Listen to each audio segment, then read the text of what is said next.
બકુલભાઈ પેંડા એવું લઈ આવ્યા ને? હા, તમે આ લોકોને રમત સમજાવી દીધી? હા ભલે તમે રમત સમજાવી દીધી તોય હું ફરી વખત રમત સમજાવી દઉં, નકર આવડા લોકો પછી આપણને એમ કે ક્ષેત્રી ગયા. મામરા ભાઈ કીધું છે. તો એક વખત હું કહી દઉં, સાંભળી લ્યો. તમારે અમને 500 રૂપિયા આપવાના અને 10 વખત દોરડા કૂદવાના છે. જો તમે જીતી જશો તો અમે એક પેંડો આપશું અને 1100 આપશું. એ બધું મમરાભાઈએ સમજાવી દીધું, પણ દોરડા કેમ કૂદવાના ઈ કયો પેલા. એ હારું.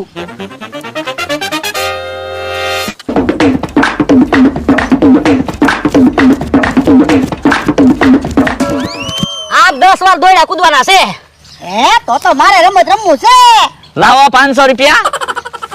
અલ્યો 500 રૂપિયા. ભાઈ આવો આ બાજુ.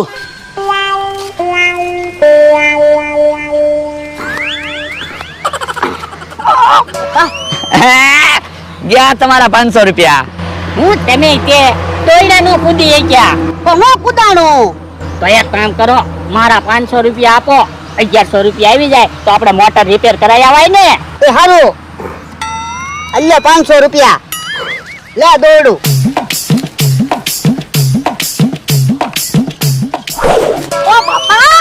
ઓ બાપા તારે દોરડું કૂદવાનું છે, મારે નહીં. પણ હું તો પ્રેક્ટિસ કરતો થો.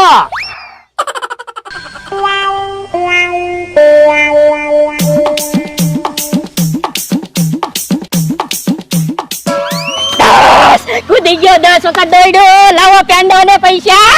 એમ દોરડું નથી કૂદવાનું, ત્યાં તો દોરડું સાઈડમાં ફેરવું. હવે હું દોડ્યું કૂદ્યો. સાનો માનો બે લ્યો. અમને દેખાય છે. તમારે 500 ગયા. ભલા દાદા, હું તો શું કહું, આમ હાલો તો.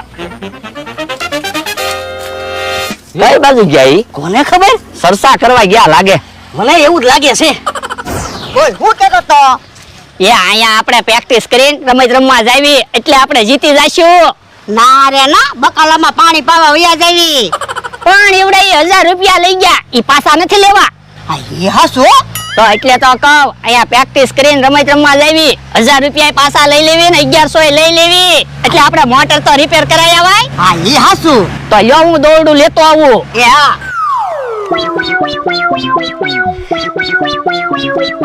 યો પ્રેક્ટિસ કરો ચાલુ. એ હારું.